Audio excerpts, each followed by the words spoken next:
Guys, ayan, ngayon ay busy-busy na naman po ako at ako yung maglalaba. Sana bukas, kaso busy ako bukas dahil birthday nga bukas ng dalawang anak ko.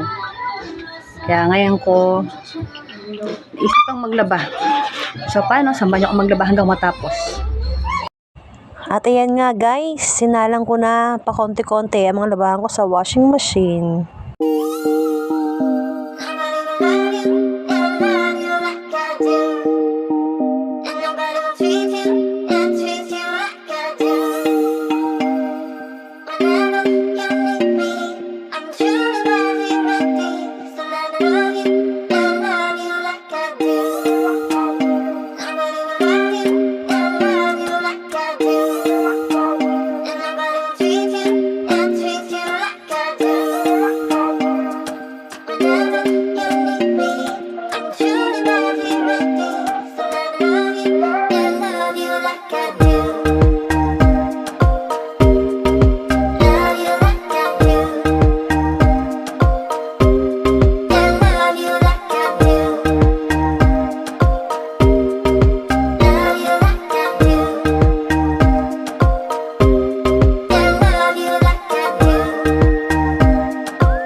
Tapos ako maglaba.